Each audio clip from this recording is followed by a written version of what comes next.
Di video kali ini kita akan melanjutkan cerita dari video sebelumnya yang menceritakan bagaimana klan Wild Tempest sedang berhadapan dengan Varen bersaudara. Nah, kira-kira di video kali ini apa yang terjadi pada Durin beserta Varen bersaudara? Dan seperti apa kemarahan Alma saat mengetahui jika Noel menginap di hotel bersama Bernadetta? Daripada lama-lama lagi, berikut pembahasan cerita kali ini. Saat ini, penghalang Leon, ditambah dengan tekanan serangan dari Hugo dan Alma, memaksa Varen bersaudara untuk terus mundur hingga mereka mencapai area yang telah ditentukan.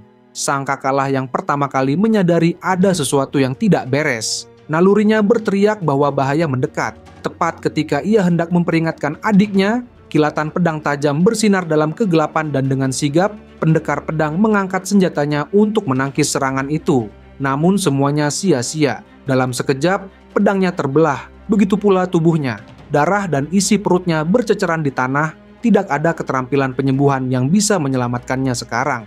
Adiknya, sang Lancer, menjerit penuh kesakitan melihat kakaknya terpotong menjadi dua tepat di hadapannya. Amarah membara di dalam dirinya. Dengan sekuat tenaga, ia mengayunkan senjatanya ke dalam kegelapan, berusaha membalas kematian kakaknya. Namun, usahanya justru membuatnya menerima serangan berikutnya. Sekali lagi, cahaya itu menyambar udara, dan dalam hitungan detik, tubuh Lancer terbelah dua seperti kakaknya. Durin yang menyaksikan kejadian itu langsung berteriak ketakutan. Varen bersaudara, satu-satunya perlindungan yang dimilikinya telah lenyap dalam sekejap mata. Takutan menguasainya sepenuhnya. Ia jatuh terduduk, menjerit seperti anak kecil yang kehilangan segalanya dan pertarungan telah berakhir. Dari balik bayangan, sosok seorang pendekar pedang panjang muncul, menggenggam sebilah pedang yang masih berlumuran darah. Pendekar pedang tersebut tak lain adalah Koga.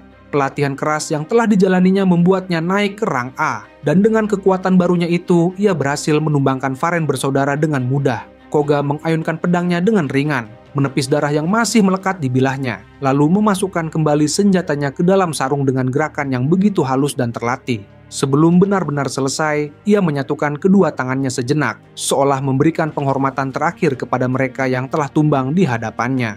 Noel yang menyaksikan semua itu tak bisa menyembunyikan keterkejutannya. Baru saja Koga naik peringkat, tapi ia sudah bisa mengalahkan dua seeker rank A, bahkan sebelum sempat benar-benar menguasai kemampuannya. Leon yang berdiri di samping Noel mengingatkannya bahwa Koga melakukan semua ini untuknya. Noel sedikit jengkel dengan teguran itu. Ia bergumam, seolah mempertanyakan apakah ia harus mengelus kepala Koga dan memanggilnya anak baik sebagai bentuk apresiasi. Leon tetap pada pendiriannya. Jika Noel merasa itu pantas, maka itulah yang seharusnya dilakukan. Namun, Noel hanya menyatakan bahwa ia akan memberikan nilai A untuk usaha Koga, dan itu sudah cukup baginya. Leon hanya bisa pasrah melihat sikap Noel. Ia berharap Noel bisa sedikit lebih sadar. Namun, Noel hanya menanggapinya dengan santai. Ia tetap merasa menjadi dirinya sendiri, tanpa peduli dengan ekspektasi orang lain. Kemudian Noel berbalik dan menghisap rokoknya dengan tenang. Namun langkah Alma yang mendekat perlahan memberinya firasat bahwa sesuatu hal buruk akan terjadi. Dari raut wajah Alma, Noel bisa langsung menebak bahwa Alma sedang marah. Tanpa basa-basi, Alma melontarkan protes dengan suara yang penuh emosi. Dia tidak bisa menerima kenyataan bahwa Noel pergi ke hotel bersama Bernadetta tanpa memberitahunya lebih dulu. Baginya, itu adalah tindakan yang keterlaluan. Noel hanya tertawa kecil dan membuang rokoknya. Baginya, kemarahan Alma ini terasa konyol. Ia bahkan menggoda Alma dengan bertanya apakah dia sedang cemburu. Alih-alih menyangkal, Alma justru semakin berani. Dengan nada tegas, dia mengungkapkan bahwa dirinya juga pantas mendapatkan perlakuan yang sama. Tanpa rasa malu sedikit pun, Alma menutup matanya, berdiri di ujung jari kaki dan menunggu ciuman dari Noel. Bahkan, untuk memastikan Noel menangkap maksudnya, ia mengerutkan kening dan menunjuk bibirnya. Noel merasa ingin untuk menampar wajah Alma karena kesal, tapi pada akhirnya, ia memilih pendekatan lain. Jika Alma bersikap seperti ini karena merasa diabaikan, maka Noel sudah tahu apa yang harus dilakukan. Tanpa peringatan, Noel menarik Alma ke dalam pelukannya dan langsung menciumnya. Alma tidak menduga Noel akan benar-benar melakukannya, hingga tubuhnya langsung membeku karena terkejut. Noel tetap melanjutkan ciuman itu, dan perlahan ia bisa merasakan kekuatan Alma menghilang. Jika diteruskan lebih lama, mungkin Alma akan pingsan. Maka Noel pun akhirnya melepaskannya. Alma masih terdiam, nyaris tak bisa berdiri tegak. Ketika Noel bertanya apakah dia sudah puas, Alma hanya mengangguk samar dan berjalan pergi dengan langkah goyah, seperti orang mabuk. Noel yakin Alma tidak akan mencoba hal seperti ini lagi dalam waktu dekat, dan itu memberinya kepuasan tersendiri. Namun, kesenangan itu tak bertahan lama. Begitu ia menoleh, tatapan dingin dari Hugo dan Leon sudah menantinya. Hugo mengomentari betapa buruknya sifat Noel, sementara Leon menambahkan bahwa tindakannya bisa membuatnya ditikam suatu hari nanti. Noel hanya mencibir. Jika mereka tidak suka dengan metodenya, mereka bisa menangani Alma sendiri. Mendengar itu, baik Hugo maupun Leon memilih untuk mengalihkan pandangan mereka, membiarkan Noel bertindak sesuka hatinya. Kemudian, perhatian Noel beralih kepada Durin yang tampak berusaha melarikan diri secara diam-diam. Dengan suara tenang namun penuh tekanan, Noel memanggilnya, membuat Durin terhenti dan perlahan berbalik dan wajah Durin dipenuhi dengan ketakutan. Dengan nada santai namun intimidasi, Noel menyampaikan bahwa malam ini masih panjang dan masih banyak hal yang bisa mereka nikmati bersama. Di lain sisi, Bernadetta berdiri di atas gedung kosong, mengamati kejadian di bawah melalui familiarnya. Ia tidak menyangka bahwa Noel akan diganggu oleh mafia yang bodoh, tetapi jika diperlukan, ia siap turun tangan. Tentu saja bukan sebagai dirinya sendiri, melainkan melalui familiarnya. Bernadetta menyadari bahwa bahkan Koga kini telah mencapai peringkat A. Berdasarkan pengamatannya, tidak mungkin Koga bisa membunuh Faren bersaudara secepat itu jika belum mencapai tingkatan tersebut. Ini hanya berarti satu hal, kelima anggota utama Wild Tempest, termasuk Noel, kini telah menjadi seeker peringkat A. Jumlah mereka memang lebih sedikit dibandingkan klan lain, tetapi posisi mereka di Regalia benar-benar layak mereka dapatkan. Bernadetta merogoh sakunya dan mengeluarkan sebuah liontin. Itu adalah simbol klan Wild Tempest, pemberian dari Noel. Ia menatap ular bersayap yang terukir di sana, sebuah simbol yang begitu indah sekaligus menyeramkan. Saat itulah sebuah ide muncul di benaknya, sebuah cara untuk memanfaatkan Noel demi mencapai tujuannya sendiri. Selama ia tidak melakukan kesalahan, semuanya akan berjalan sesuai rencana. Bernadetta telah bertekad untuk mengorbankan segalanya demi mencapai tujuannya. Semua yang telah ia lakukan selama ini semata-mata untuk tugasnya, bekerja sama dengan Melbolg, menyebarkan legendanya di dunia bawah dan menyandang nama Raja Lalat. Namun, ada sesuatu yang terasa janggal. Ia tidak dapat mengungkapkannya dengan kata-kata. Tetapi ketika mencoba mengingat apa yang terjadi setelah ia menjadi Raja Lalat, ia justru menemukan kenangan yang saling bertentangan dalam dirinya. Seolah-olah kenangannya telah tertimpa oleh sesuatu yang lain. Rasa sakit tiba-tiba menghantam kepalanya begitu kuat hingga ia merasa seolah kepalanya akan terbelah. Baru setelah ia berhenti berpikir dan melepaskan semua pikiran, penderitaan itu perlahan mereda. Ia mencoba mengingat kembali. Tetapi semakin berusaha, semakin samar kenangan itu terasa. Yang tersisa hanyalah perasaan lega, kegembiraan, dan ketenangan karena telah terbebas dari rasa sakit itu. Tiba-tiba, di kejauhan, sebuah portal terbuka. Dari dalamnya, Melbolg muncul dengan senyum ceria di wajahnya. Ia mendekati Bernadetta dan menyampaikan kabar bahwa agen Rodanian telah menyelesaikan rencananya. Telepati tidak bisa digunakan untuk menyampaikan informasi ini karena terlalu berisiko untuk disadap, sehingga ia datang langsung untuk menyampaikan berita tersebut. Bernadetta menatap Melbolg dengan penuh perhatian dan menanyakan apa yang harus ia lakukan selanjutnya. Wajah Melbolg menjadi serius sebelum ia menjelaskan bahwa sesuai rencana mereka akan memanfaatkan para pengikut setia Netherworld serta familiar milik Bernadetta. Pada hari pertandingan Seven Star Cup, kekacauan besar akan terjadi dalam bentuk aksi terorisme berskala besar. Ia lalu menyerahkan secari kertas yang berisi detail rencana agen, jadwal, serta hal-hal penting lainnya. Bernadetta menerima kertas itu, sementara Melbolg menatapnya dengan senyum penuh arti. Segalanya akan berubah dengan ini, seperti yang telah mereka perkirakan. Senyuman nakal muncul di wajah Melbolg, dan Bernadetta membalasnya dengan senyuman samar dan menurutnya rencana ini adalah yang terbaik.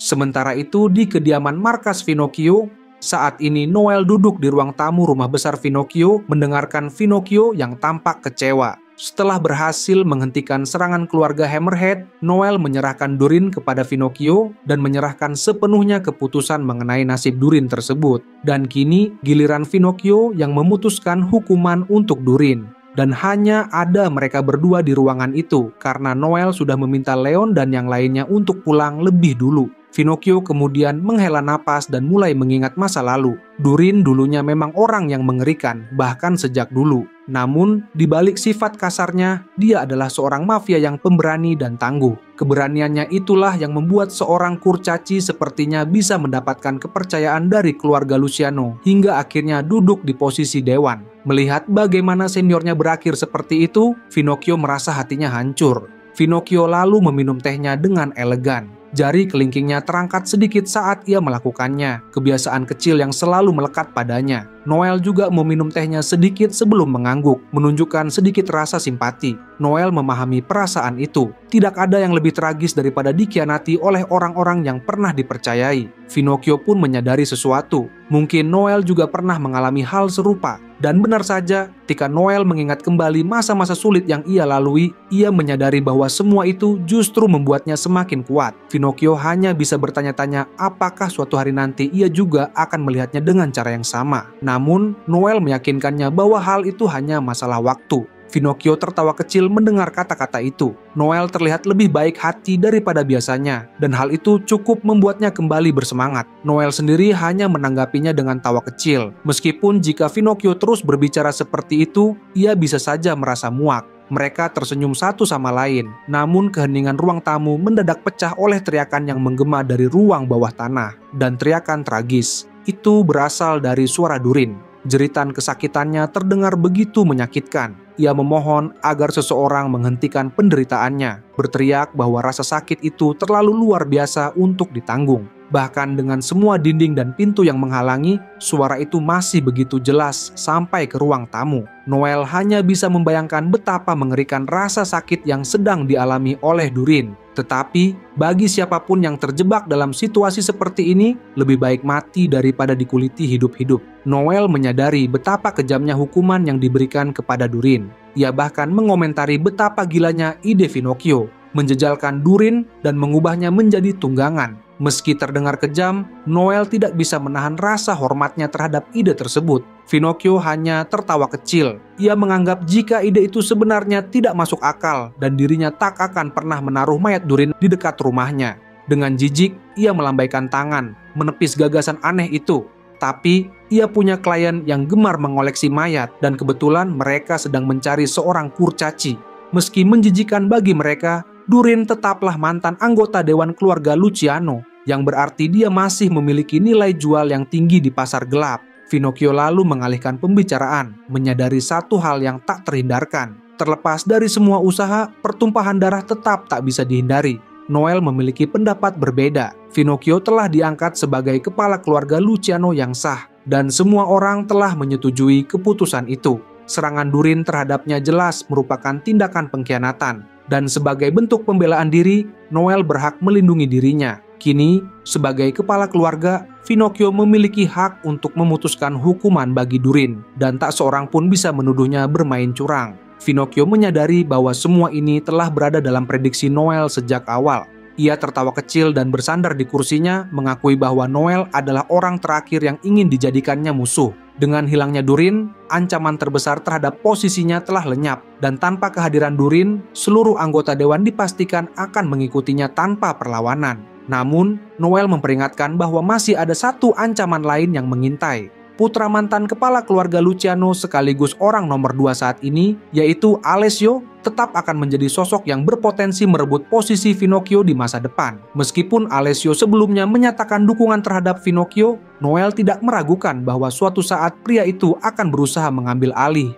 Pinocchio semakin tertarik dan mencondongkan tubuhnya ke depan karena ingin tahu lebih jauh. Noel kemudian berbagi informasi yang ia dapatkan dari seorang seeker muda bernama Keith Zappa. Dari interaksi mereka, Noel menyimpulkan bahwa Keith memiliki hubungan mendalam dengan Alessio, bahkan kemungkinan besar merupakan anak haramnya. Pinocchio terkejut mendengar kenyataan itu, terlebih ketika mengetahui bahwa Keith juga berhubungan dengan seorang pialang informasi yang selama ini berada dalam kendali mereka. Noel mengakui bahwa dirinya telah berusaha mengatur para pialang informasi, tetapi Keith berhasil mengalahkannya. Ia memahami bahwa bertahan jauh lebih sulit dibanding menyerang, dan ini menjadi tantangan tersendiri. Karena itu, kewaspadaan terhadap Alessio harus terus dijaga. Alessio bukanlah ancaman yang bisa disingkirkan dengan mudah, dan bahkan jika mereka berhasil melakukannya, kerugian besar tak akan terhindarkan. Sebagai orang nomor 2, Alessio telah melakukan semua pekerjaan dengan harapan suatu hari nanti akan dipromosikan.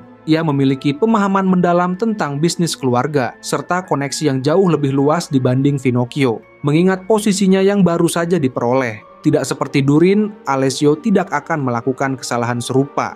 Kombinasi Alessio dan Keith menjadi ancaman yang mengerikan, tetapi bagi Noel, ini justru tantangan yang menarik. Ia menatap Finocchio dengan penuh keyakinan, menyatakan bahwa mereka akan menunjukkan bahwa kekuatan ikatan mereka lebih besar daripada kekuatan lawan. Finocchio mengangguk setuju, menunjukkan kepercayaan penuh terhadap Noel. Namun, di balik semua itu, ada sesuatu yang lebih besar yang ingin disampaikan Noel.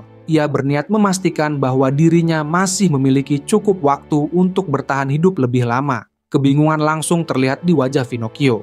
Noel pun mengungkapkan kenyataan yang mengejutkan, bahwa dirinya hanya memiliki waktu 10 tahun lagi untuk hidup. Finocchio terkejut dan panik mendengar hal itu. Ia menuntut penjelasan lebih lanjut karena ia tidak dapat menerima begitu saja. Noel kemudian menjelaskan bahwa pertarungan mereka melawan klan Lorelai serta duel sengitnya dengan Johan telah memaksanya untuk melampaui batas kemampuannya sendiri. Dengan melakukan itu, ia tanpa sadar telah mengorbankan sebagian besar sisa hidupnya. Dokter yang menanganinya memperkirakan bahwa Noel hanya memiliki 10 tahun tersisa dengan syarat ia menjaga kondisi tubuhnya dalam keadaan stabil. Jika terus memaksakan diri sebagai seeker, hidupnya mungkin hanya tersisa 3 tahun. Finocchio terdiam, mendengarkan dengan saksama. Wajahnya yang biasanya penuh ekspresi kini berubah tanpa emosi, seakan berusaha mencerna kenyataan pahit tersebut. Saat itu, keheningan menyelimuti ruangan hingga teriakan Durin pun memudar, menyisakan ketenangan yang penuh makna. Perlahan, sebuah senyum tipis muncul di wajah Finocchio. Finocchio akhirnya berbicara, mengakui bahwa dirinya telah lama bertanya-tanya apakah hari seperti ini akan datang.